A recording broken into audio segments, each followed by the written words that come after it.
All right. Hello, everybody, and welcome to the wolfSSL live webinar, Medical Device Security, Key Strategies for Cybersecurity and Data Protection, presented by wolfSSL Senior Software Engineer Eric. My name is Cameron. I'll be moderating the webinar. All attendees, you'll be in listen mode only. If you have any questions, please use the Q&A box. We will host a Q&A session immediately following the presentation. The webinar will also be recorded and made available on our YouTube channel shortly after the presentation. I invite you all to follow us on Twitter at wolfSSL, as well as our other social media platforms. Also, feel free to email us if you have any additional questions after the webinar. And now I'd like to give a brief overview of the company before we move into the technical presentation. Today, wolfSSL secures over 2 billion connections, and we have over 1,000 OEM customers and dozens of resellers. wolfSSL is made up of over 50 dedicated employees, most of which are engineers. This progress is of course supported by a strong partner network that we're really proud of. Since the beginning, our engineering team has developed several embedded security products, including wolfCrypt with DO-178 support, FIPS certification, and FIPS Ready offering, MQTT up to the V5 specification, SSH v2, TPM 2.0, a secure bootloader known as wolfboot, and as well as Java wrappers and JSSE support, and commercial support for curl. All of these offerings are accompanied through maintenance and support plans up to the 24/7 level. We also offer full service consulting.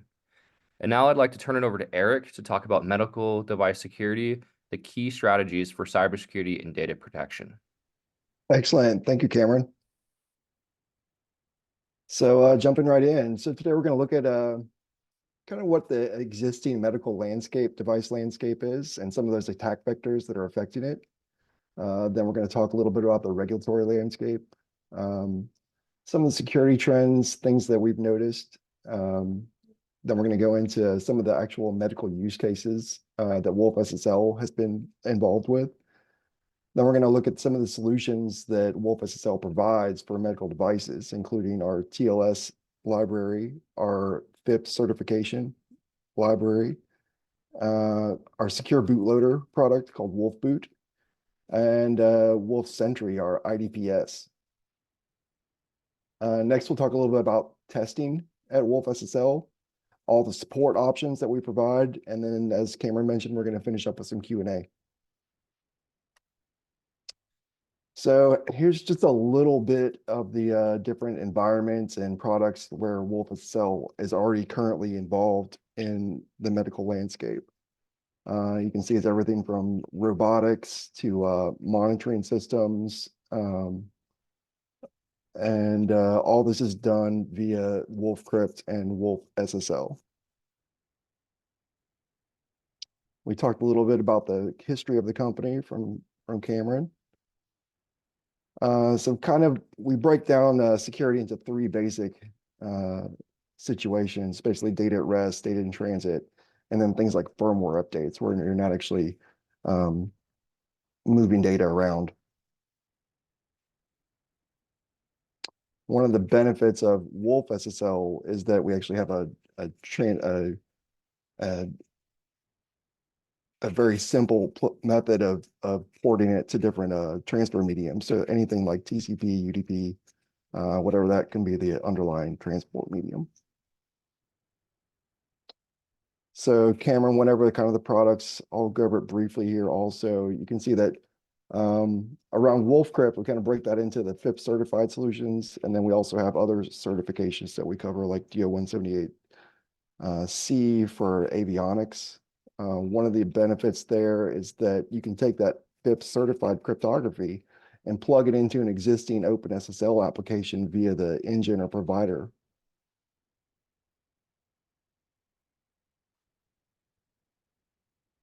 So jumping in, as of 2023, the FDA estimates that it regulates around 190,000 distinct device categories. So that's quite a bit for any one regulator to take care of. These devices are often in active for around 10 to 30 years. We've also seen the threats go up against these devices. You can see some of my statistics right there.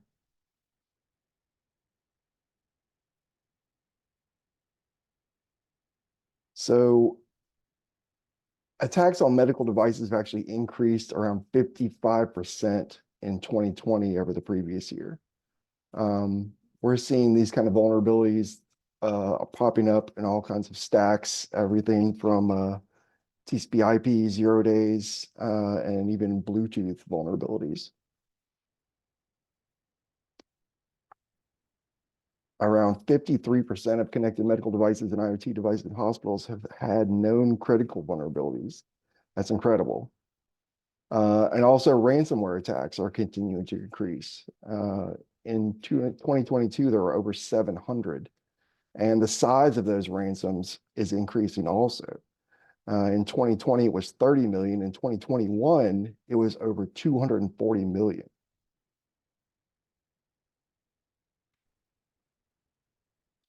So given the increased complexity and connectivity requirements, everything's going to require more security, right? So now that everything's networked, it has very distinct software and hardware components that are all going to be internetworked. Needs to protect patient medical data. And there's even new attack vectors for things like implants. And so those are all going to have to be protected. The benefit there is that all these devices can be updated if you're using the right tools.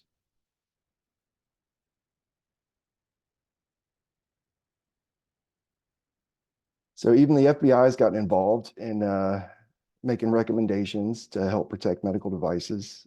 Some of those key points were endpoint protection, identifying and any access management, doing asset management, vulnerability management, and training for employees.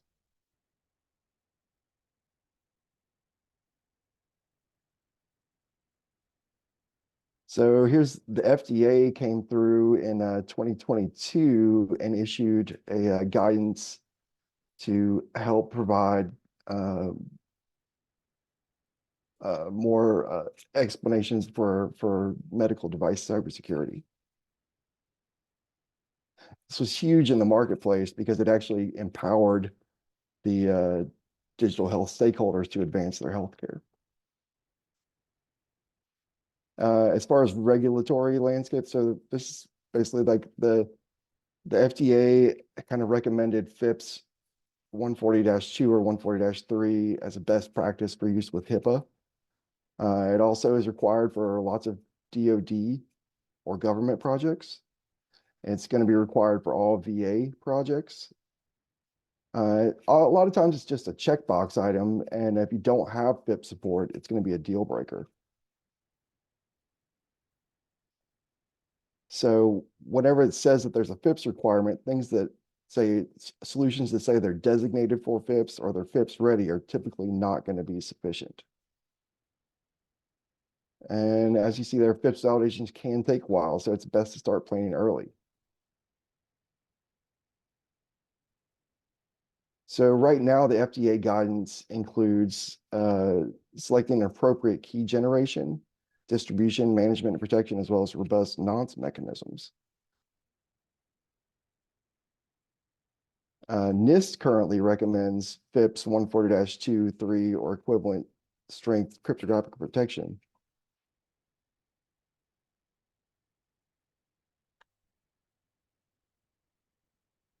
So we talked a little about this before. The omnibus spending bill that was signed into law in 2022 included Section 3305, which was ensuring cybersecurity of medical devices. And as of last year, that took effect for all new FDA submissions. So some of those requirements that are a part of that Section 3305 were a plan to monitor, identify, and address cybersecurity vulnerabilities and exploits, Design, develop, maintain process to provide assurances the device is cyber secure. Making available post-market updates and patches. So that can be things like using a secure bootloader to provide that new firmware and provide a software bill of materials. So these are all ways that cybersecurity in medical devices can be implemented. So right now we're going to talk a little bit about the use cases and trends that we've seen from wolfSSL. So in this case, we were working with a vendor that was developing a patient care monitor. wolfSSL they used wolfCrypt and wolfSSH in this design. The target OSs were QNX, Linux, and Windows 10 and up. They were interested in using it as SSH server and client products. And one of the things that was interesting about this project was that we actually implemented an SSH daemon to replace the OpenSSH.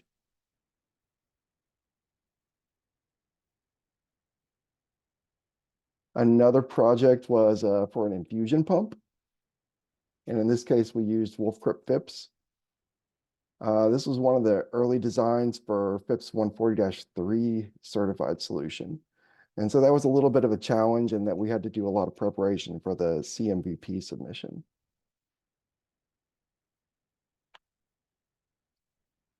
The next one we're going to look at was an endoscopic surgery device. This actually utilized the Wolf TPM and wolfCrypt. This was for a Xilinx hardware project using QNX as the OS.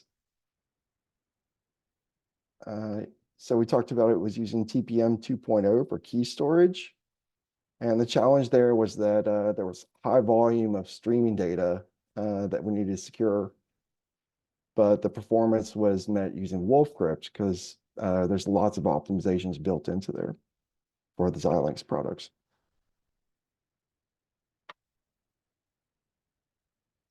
The next one we're going to talk about is a dialysis machine. This one utilized wolfCrypt, wolfSSH, and wolfSSL. This was on NXP IMX6 using the CAM hardware acceleration. The OS was Green Hills Integrity. And one of the things that was challenging about this was trying to get wolfSSL integrated with the CAM on the Integrity OS. But in the end, we were able to provide a good solution.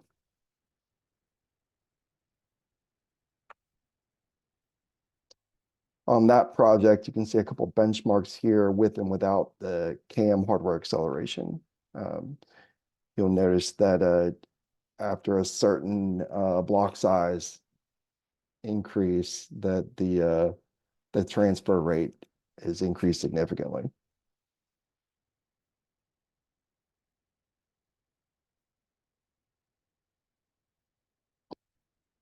Another project we worked on was for a portable defibrillator and ventilator.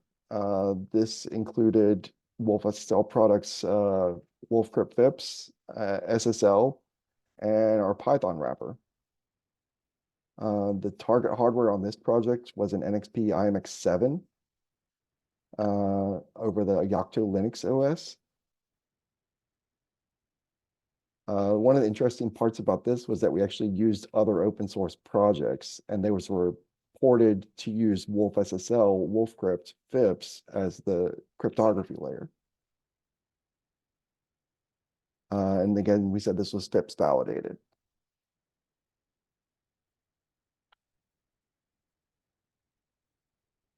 The next one we're going to look at was an embedded insulin pump.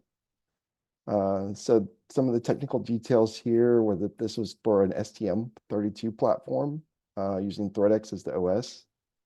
And what they were really looking at here was resource constraints. And so they needed a very small footprint and optimized to fit their target requirements. And that's another one of the benefits of wolfSSL over other security libraries.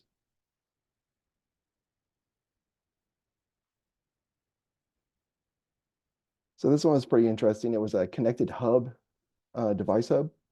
And again, we're talking about wolfcrypt FIPS and the TLS layer. This was an IMX7 platform. And again, we're doing FIPS 140-2, but the interesting part here is that they wanted to use TLS 1.3. And I believe at the time we were one of the very first libraries to implement TLS 1.3.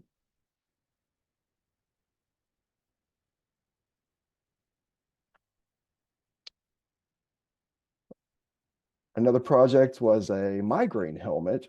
This one only utilized wolfcrypt, but it was for a couple of different hardware platforms, the NXP M4 and M0. On the M0, there was actually it was a bare metal project, so it was interesting that wolfSSL could actually run on that environment without any OS support. And that's a very common situation that we face, that we help customers face. And it was also using Bluetooth, so basically TLS over a Bluetooth communication stack.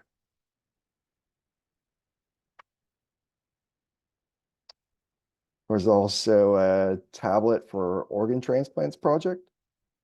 This one was also just using wolfcrypt, but it was for IMX8 and also using the CAM hardware acceleration for a QNX OS. So basically, after the customer identified the different algorithms that could need supported, we went through and helped them optimize that for their hardware environment.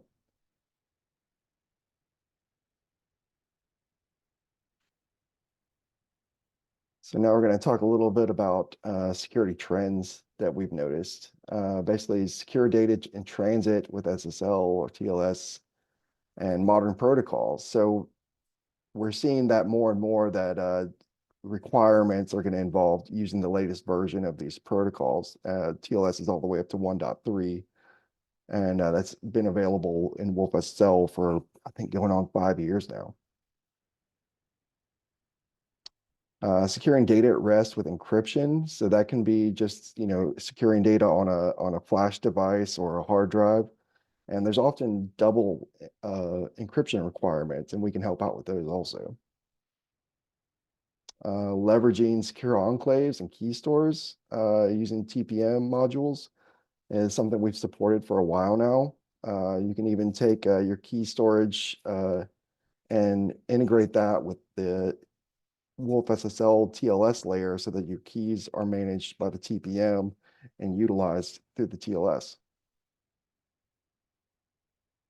We talked about leveraging hardware cryptography, things like the CAM that we talked about in some of those earlier projects. Support for secure firmware updates and secure boot. So Wolf Boot is a good solution for this, as it provides all these security capabilities. And we're also seeing things like VA contracts that require compliance with FIPS, even for non-governmental projects.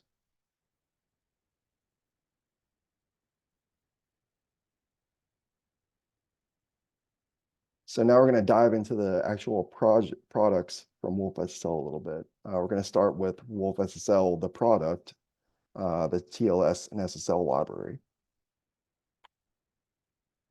So we talked about TLS 1.3 a bit. It's the latest version. wolfSSL also supports DTLS 1.3. That was only ratified, I think, about a year ago.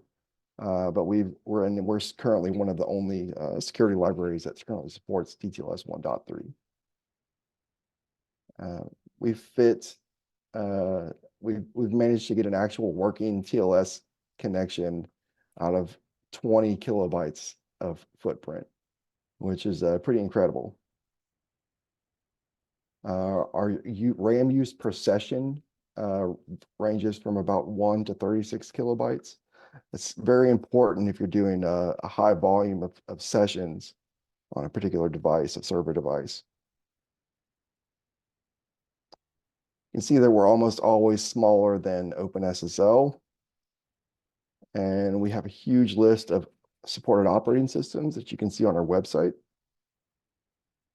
We talked a bit about that OpenSSL compatibility layer. There's a couple ways you can accomplish that. One was via the provider and engine that utilize the cryptography library. The other way is through an actual just the compatibility layer where we just remap OpenSSL functions directly to wolfSSL functions. We've also got support for a number of open source projects, Apache, Nginx, Leidy. We talked about hardware crypto support already, and our FIPS 142-2 validated solution and is available now, and our FIPS 140-3 is currently in progress.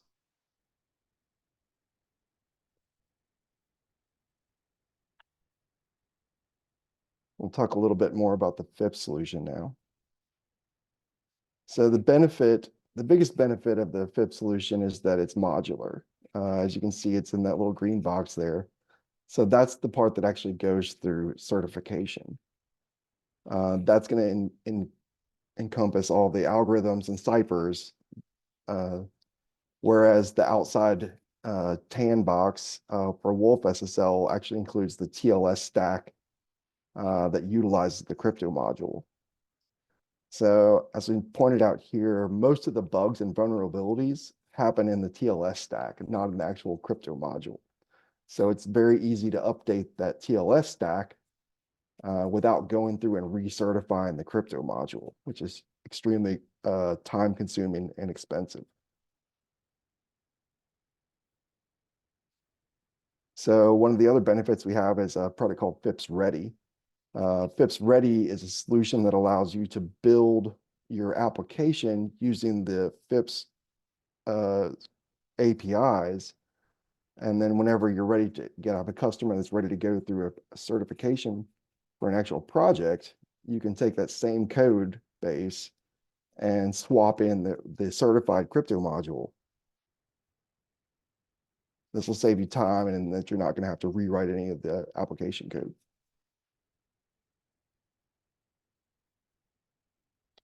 So one of the things that's the way that with FIPS 140-2 kind of works is that there's what's known as a power on integrity check. And basically when the library first gets loaded, it has to run that test and make sure that nothing's changed in the image. And then it's going to run some known answer test. And we accomplish that via a shared library default entry point. And we have ports for that for new compilers and linkers. We're doing new ones all the time.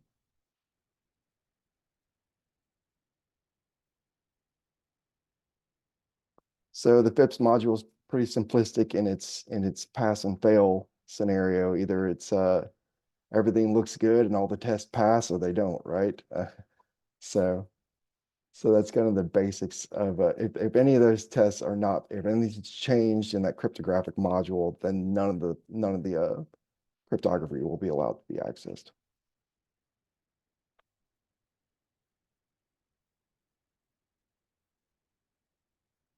So when we talk about FIPS solutions and FIPS validations, what we're really going to talk about is operating environments.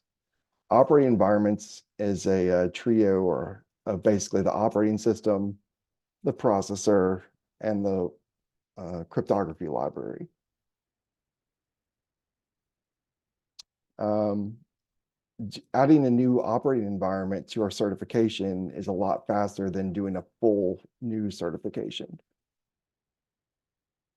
We also offer like rebranding. So if you want to put your company's name on the NIST website certification, that's another possibility. And then we can also do validation. If you want to use less or more of the module, we can do a recertification pretty simply for that. And of course, the time frame on all these is going to depend on the scope, the platform, and which lab or CMVP we're going to use. So in the beginning, we talked a little bit about the engine and provider solutions.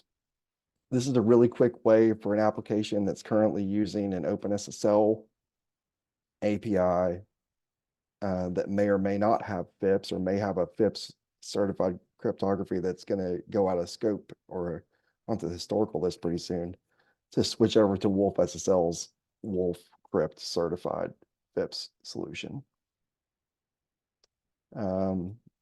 It's super easy to swap out just by linking in the new Wolf Crypt FIPS solution. And you can continue to use those OpenSSL APIs on the top, and underneath is going to be the Wolf Crypts.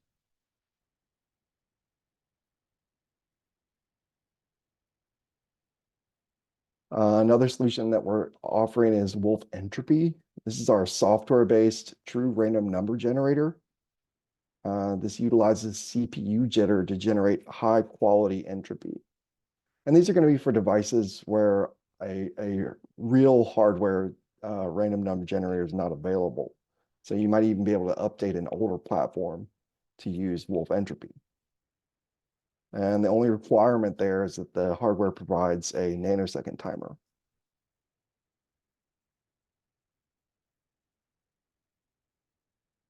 I'm going to talk a little bit about secure firmware updates. So we're going to go ahead and say it. All software contains bugs and vulnerabilities. So the way to get around that is to provide a way to update it. And so firmware updates are important, not only for updating the software and minimizing the vulnerability attack surface, but also to change keys, certificates, and extend the life of the device in the field. So secure firmware updates are even more important, especially in life-critical applications and devices. Secure boot can help verify the firmware images to detect and prevent tampering.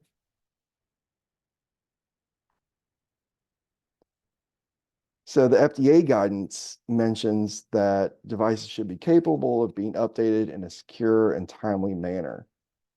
That's not always so easy. And so wolfSSL has provided a solution called Wolf Boot that's trying to make that a little bit easier. So Wolf Boot is our secure bootloader. It's highly portable. It has a very simplistic porting process. Basically, the only thing you really need to access are the intrinsics for the flash memory. Some of the features there are a dual bank update with a fallback in case of failure, power failsafe software swap, a rollback mechanism, and even a protection against downgrade attacks. So we've already got ports for Wolf Boot available in our GitHub page that you can go and peruse. And we're adding more support for new projects or products all the time.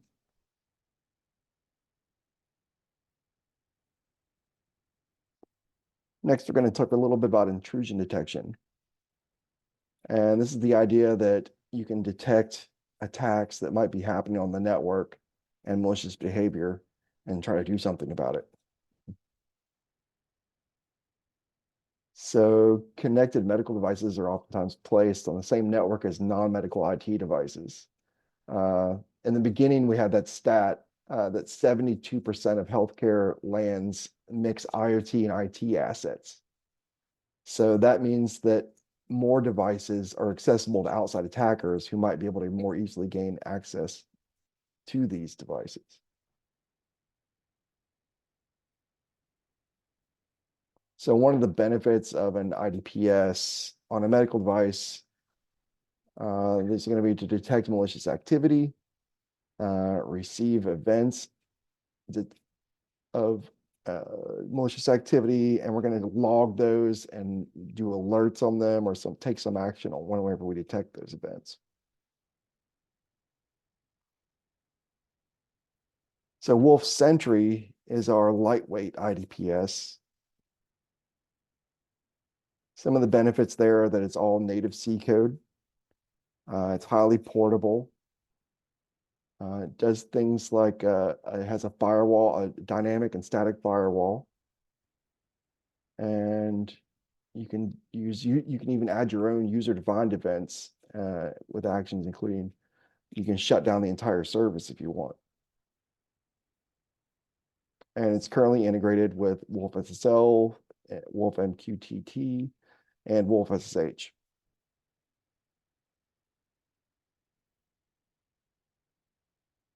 So now we're going to talk a bit about the testing involved at wolfSSL. So as you can see here, you want to make sure you do lots of testing because otherwise you might have crashes. So here's just a little bit of the testing that we do at wolfSSL. API and unit testing,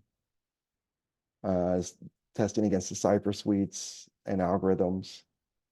We do benchmark analysis, and we do static analysis through a number of providers. We do things like fsanitize and Valgrind for detecting memory errors. Tons of interop testing, not only with other wolfSSL projects, but with other cryptography libraries and TLS stacks. We do real world builds. So these are going to be things that customers might have suggested to us already that we actually test against. We do different compiler testing. All of any changes that make it into the library have gone through a peer review cycle. We have a number of third parties that go through and test our projects and report issues to us. That includes things like fuzz testing that we do or that other projects work on for us. Our CI is in place, and that includes things like nightly test cycles that can catch problems that may not have been caught on an individual PR basis. As you can see, here's the rainbow of testing from wolfSSL. And as you can see, we're always adding new tests. That's a huge part. You never really finish testing, right?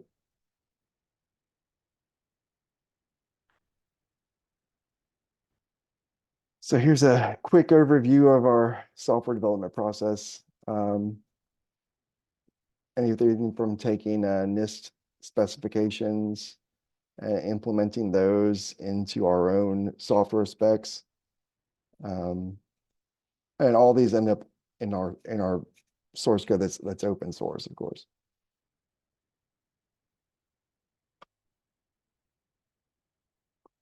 So another thing that stands out about wolfSSL that makes wolfSSL stand out from other cryptography libraries is that we have up to 24/7 support access. So you can see a little bit of the details there about the different packages. There's basically the 4 different packages: basic, standard, premium, and 24/7. The benefits are listed out there. One of the huge benefits that I'd like to point out here is that if you have the premium or 24/7 package, you can actually give us your build configuration and we'll add that to our nightly tests.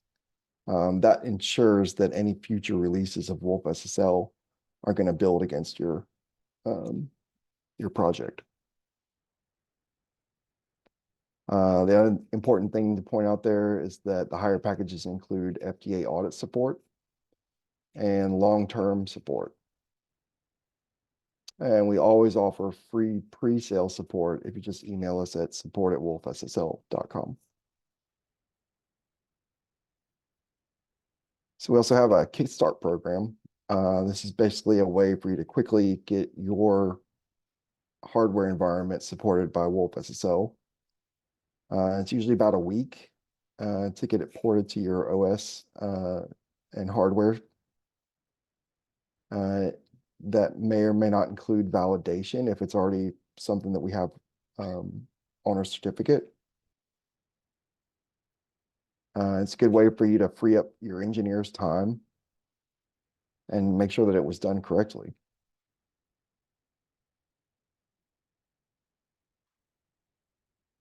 So here we go in summary. So the reasons that people would use wolfSSL for medical devices, just our expertise and industry experience. We talked about our commercial support, our integration assistance. So if you have any questions or optimization issues that come up, we can help you out with those. Our wide breadth of platform, OS, and compiler support. We talked about how wolfSSL is optimized for these low resource and resource constrained devices. We support all the most modern protocols. We offer FIPS 140-2 and 3 cryptography, validated cryptography. We talked about how we support lots of different hardware cryptography acceleration. Things like secure elements and TPM are all supported. It's the best tested cryptography. And we have a number of products that utilize that crypto suite. So everything from TLS, SSH, TPM, MQTT, Secure Boot, and IDPS. And then, of course, the integration of wolfSSL with other open source projects.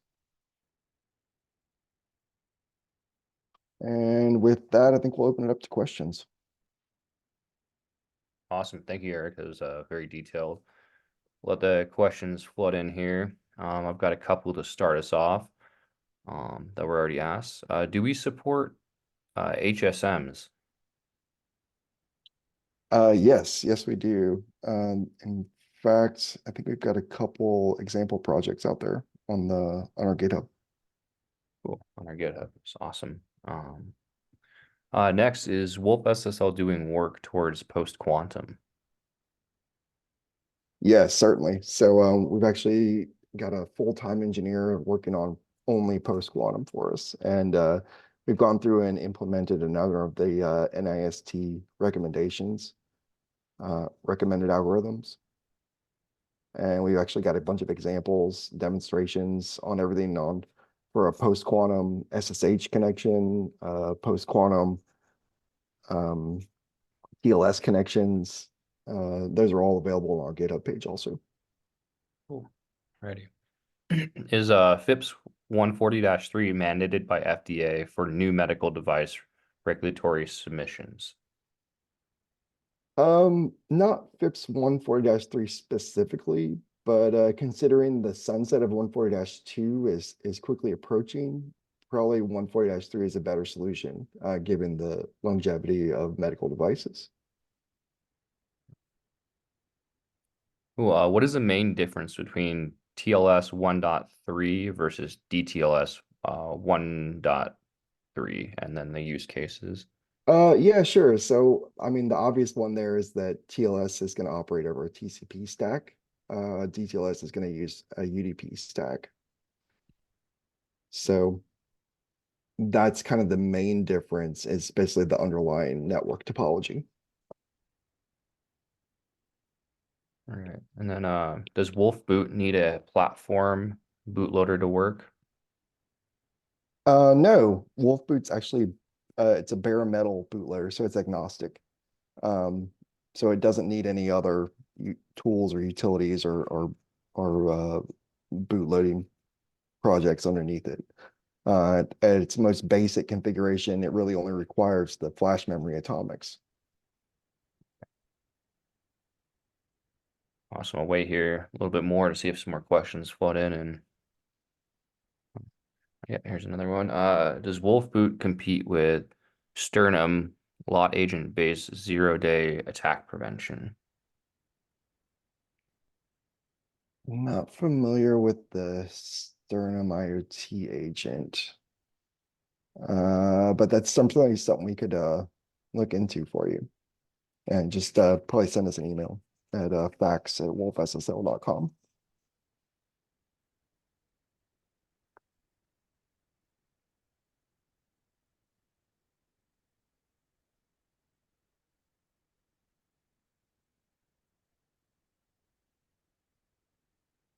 And then one more here. You mentioned intrusion detection and prevention. What specific offerings does wolfSSL provide to support these capabilities? Yeah, sure. That's the Wolf Sentry that we talked about just a little bit, a couple slides back. So let's see if I can get back there. This guy.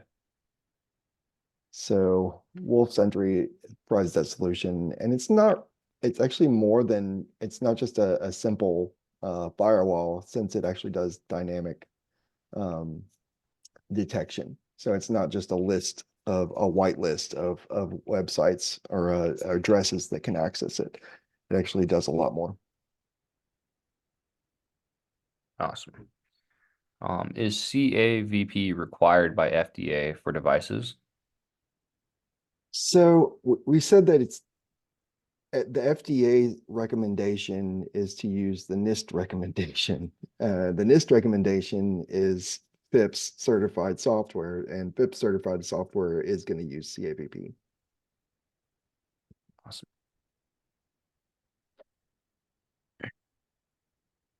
Any synergies for wolfSSL with PKI service providers like Keyfactor or EJBCA, etc.?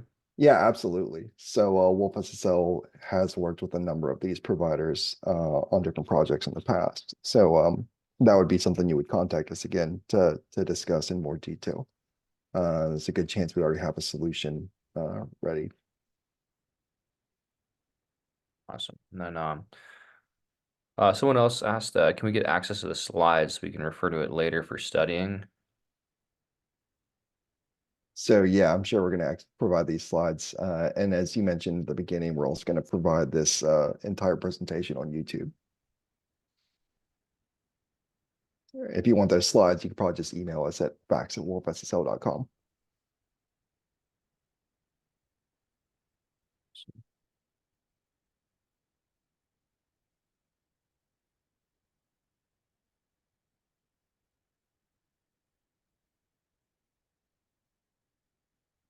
Well, looks like the questions are starting to slow down. There's another one.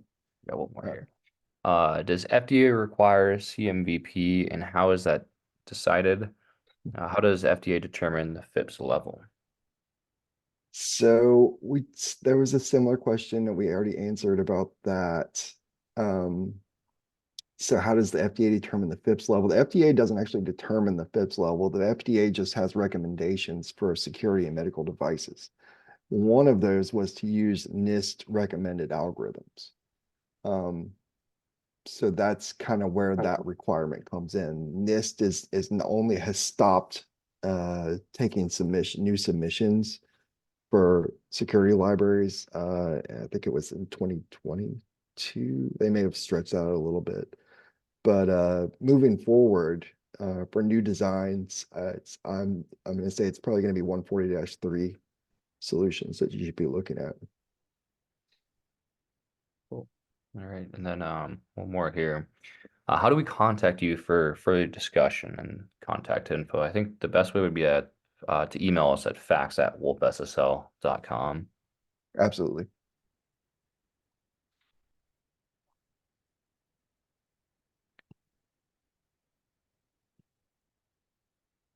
All right.